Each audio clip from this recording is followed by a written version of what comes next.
નુકસાનીની ભીતિ સેવવામાં આવી રહી છે। નવસારી ગણદેવી તાલુકાના વાતાવરણમાં પણ પલટો આવ્યો છે। ભર શિયાળે વરસાદી માહોલ જોવા મળ્યો। ગણદેવી તાલુકામાં ઝરમર વરસાદ શરૂ થયો। વરસાદી માહોલને કારણે ખેડૂતોમાં પણ અહીંયા ચિંતા જોવા મળી રહી છે। જે રીતે ઉચ્છલ તાપીમાં હતી પરિસ્થિતિ તેવી નવસારીમાં પણ સર્જાઈ હોય તેવું લાગી રહ્યું છે। બાગાયતી વિસ્તાર ગણાતા આ વિસ્તારમાં ગણદેવી તાલુકામાં કેરી અને ચીકુના પાકને નુકસાનીની ભીતિ સેવવામાં આવી રહી છે। બીજી તરફ જે રીતે તાપીમાં ઉચ્છલમાં વરસાદ થયો છે તે રીતના વરસાદના દ્રશ્યો અહીંયા જોવા મળી રહ્યા છે નવસારીમાં પણ। આ તરફ અમદાવાદમાં ભર શિયાળે ચોમાસા જેવો માહોલ થઈ ગયો। ગોદાવી રોડ પર અંડરબ્રિજમાં ભરાઈ ગયા પાણી। અંડરબ્રિજમાં પાણી ભરાઈ ગયા। શિયાળામાં ચોમાસાની યાદ અપાવી દીધી। અંડરબ્રિજમાં ગટરિયું પૂર આવી ગયું તો વાહન ચાલકો પરેશાન થઈ ગયા। ગટરના પાણી અંડરબ્રિજમાં ભરાતા 2 વર્ષ પહેલા જ બનાવવામાં આવેલો અંડરપાસ અંડરબ્રિજમાં પાણી ભરાતા વાહન ચાલકો પરેશાન થઈ ગયા છે। હજી 2 વર્ષ પહેલા જ બનાવવામાં આવ્યો છે અને તે હાલમાં પાણી થયેલો જોવા મળી રહ્યો છે। ગટરિયું પૂર જે છે તે આવી ગયું છે। દ્રશ્યોથી સ્પષ્ટ થઈ રહ્યું છે કે કઈ રીતનું પ્લાનિંગ જે છે તે પ્રશાસન તરફથી કરવામાં આવ્યું છે। વગર વરસાદે વગર ચોમાસામાં આ માહોલ ભર શિયાળે થઈ ગયો છે, જેમાં ગટરના પાણી બેક મારતા અંડરપાસ જે છે તે આખો પાણી થઈ ગયો છે। ખેડૂતો માટે માઠા સમાચાર। ગાજવીજ સાથે ગુજરાતમાં પડી શકે છે વરસાદ। હવામાન નિષ્ણાંત અંબાલાલ પટેલની મોટી આગાહી। 22 થી 26 જાન્યુઆરી વચ્ચે પડી શકે છે વરસાદ। ભારે પવન સાથે કરા પડવાની પણ આગાહી કરવામાં આવી છે। સૌરાષ્ટ્ર અને કચ્છમાં સર્જાશે વરસાદી માહોલ। દેશના અન્ય ભાગોમાં પણ પડી શકે છે વરસાદ। ફેબ્રુઆરીના પ્રથમ સપ્તાહમાં પણ વરસાદની આગાહી કરવામાં આવી છે।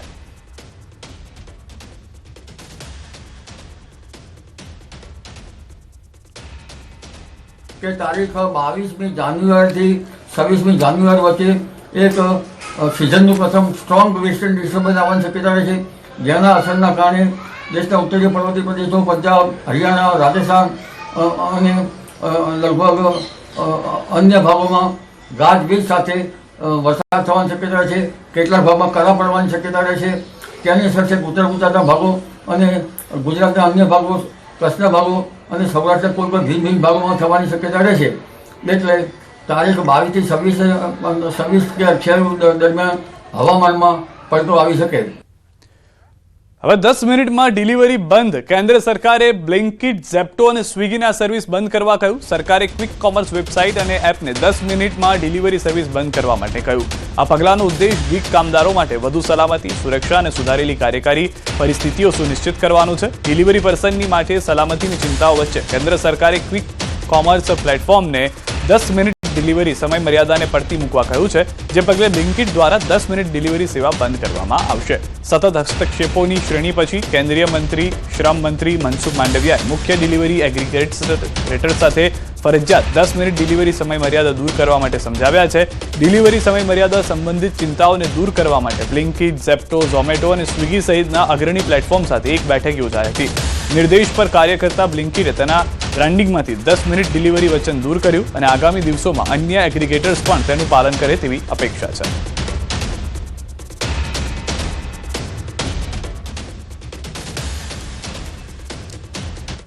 અને હવે વાત ઉત્તરાયણને લઈને છેલ્લી ઘડીની ખરીદીની।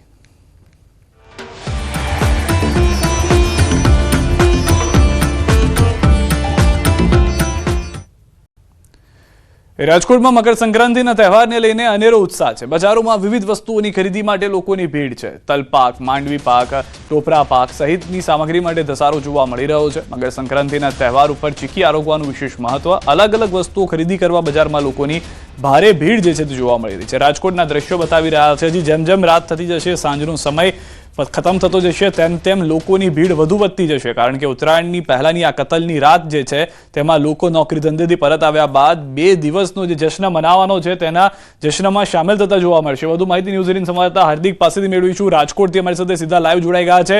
હાર્દિક, રાજકોટને તો 2 તહેવાર છે, એક તરફ ઓડીઆઈ મેચ, બીજી તરફ ઉત્તરાયણ। કઈ રીતનો જુસ્સા, કઈ રીતની તૈયારીઓ જોવા મળી રહી છે રાજકોટ બજારમાં? ચોક્કસથી સિદ્ધાર્થ, રાજકોટના આસમાનમાં આવતીકાલે પતંગ જોવા મળશે। જો કે રાજકોટના લોકોનો ઉત્સાહ છે તે અત્યારે જ આસમાને જોવા મળી રહ્યો છે। હું આપને રાજકોટ શહેરના જે સદર બજાર વિસ્તાર છે ત્યાંના દ્રશ્યો બતાવવા માંગુ છું કે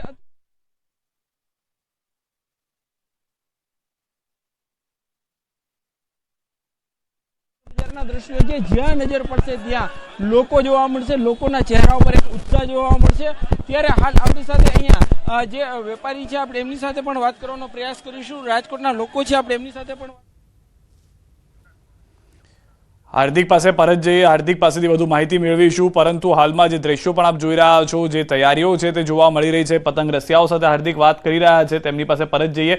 પરંતુ એ પહેલાના દ્રશ્યો આપ જુઓ કે જ્યાં આગળ શીંગપાક લેવા માટે, તલની ચીકી લેવા માટે તમામ જગ્યાએ જે લોકો છે તે ઉત્સાહભેર પહોંચી રહ્યા છે. ઉત્સાહભેર પહોંચ્યા બાદ ખરીદીનો માહોલ જે છે તે જોવા મળી રહ્યો છે. સૌથી વધારે મહત્વની વાત એ છે કે અત્યારે રાજકોટની અંદર તહેવાર કયો મનાવો તેને લઈને પણ અસમંજસની પરિસ્થિતિ છે. એક તરફ ક્રિકેટ મેચનું આયોજન છે 14મી તારીખે, બીજી તરફ ઉત્તરાયણને લઈને પણ તૈયારીઓ થઈ રહી છે અને આકાશની અંદર પતંગોના પેચ લગાવવા માટે પણ લોકો ઉત્સાહમાં જોવા મળી રહ્યા છે. 10-20% ભાવ વધારો છે, પરંતુ કોઈ ખાસું ખબર નથી પડતી, કારણ કે માણસો એટલી જ ખરીદી કરી રહ્યા છે. કારણ કે વર્ષની અંદર એક જ વાર આ તહેવાર આવે છે, એટલે બાળકોથી લઈને વડીલો સુધી બધાના આ તહેવાર પ્રિય છે અને બધા ખૂબ જ ઉજવે. ખાસ કરીને રાજકોટમાં મકર સંક્રાંતિના તહેવારનો કેવો માહોલ હોય છે? રાજકોટના લોકો પતંગ ચગાવવાના કેવા શોખીન છે?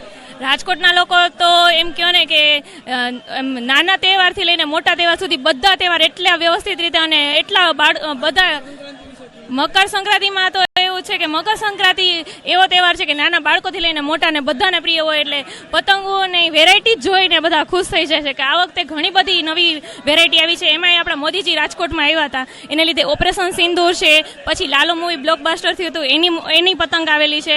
એ સિવાય ઘણી કેરેક્ટર વાઇઝ છે, બાળકોને માર્વલના કેરેક્ટર. અહીંયા જે રાજકોટના લોકો છે આપણે એમની સાથે પણ વાત કરવાનો પ્રયાસ કરીશું. જે રીતના રાજકોટના લોકો છે તે અત્યારે અહીં ખરીદી કરવા માટે પહોંચ્યા છે, શું કહેશો તમે? અત્યારે પતંગની ખરીદી કરવા માટે પહોંચ્યા છો, કેવો ઉત્સાહ છે? કેવો એકદમ જાજો બધો ઉત્સાહ છે. હું આજે પતંગના કાંટામાં બેસી સવારના સૂરજ ઉગે એ પહેલા પતંગ ચગાવવા ચડી જઈશ. ખાસ કરી પતંગો લેવાના છો અને કાલ સાહેબ પતંગમાં અમે આખું ગ્રુપ છે 8 થી 10 જણાનું, બધા છે ને 50-100 પતંગ લેશે ટૂંકમાં. એ બરેલીની છે, ખંભાતની છે, જયપુરની છે. એમાં જે ટુર્નામેન્ટની પતંગ છે ને એ તો ખાસ દેવાના છે આ વખતે. હું ચોક્કસથી સિદ્ધાર્થ, રાજકોટમાં એક તરફ આવતીકાલે મેચ છે તો બીજી તરફ લોકો છે તે વહેલી સવારથી ને જે છે એ પતંગની મજા માણશે અને બપોર બાદ જે છે એ મેચનો પણ આનંદ માણશે. એટલે કે રાજકોટના આંગણે એક નહીં પરંતુ 2 તહેવાર છે.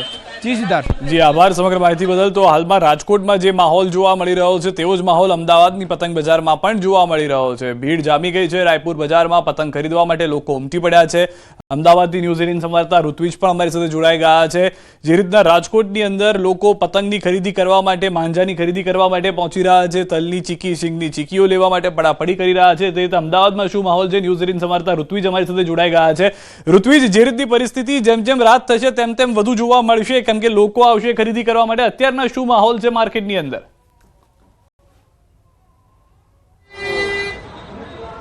સિદ્ધાર્થ, હાલ જો વાત કરીએ તો અમદાવાદનું જે રાયપુર બજાર છે તે પતંગ ઉપરાંત જે સિઝનેબલ તમામ વસ્તુઓ માટે ખૂબ જ પ્રખ્યાત છે. જો કે આજનો માહોલ છે તે આપ સ્પષ્ટપણે અહીં જોઈ શકો છો.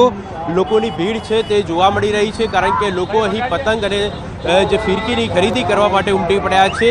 અમદાવાદ સિવાય અનેક આસપાસના જે વિસ્તારોમાંથી લોકો અહીં ખરીદી કરવા માટે આવતા હોય છે અને અંતિમ ઘડીની ખરીદીનો માહોલ છે તે આપ જે દ્રશ્યની અંદર સ્પષ્ટપણે જોઈ શકો છો. લોકો અનેક જગ્યાએથી અહીં ખરીદી કરવા માટે આવતા હોય છે, કારણ કે આ જે બજાર છે તે સિઝનેબલ વસ્તુઓ માટેની ખૂબ જ પ્રખ્યાત બજાર છે.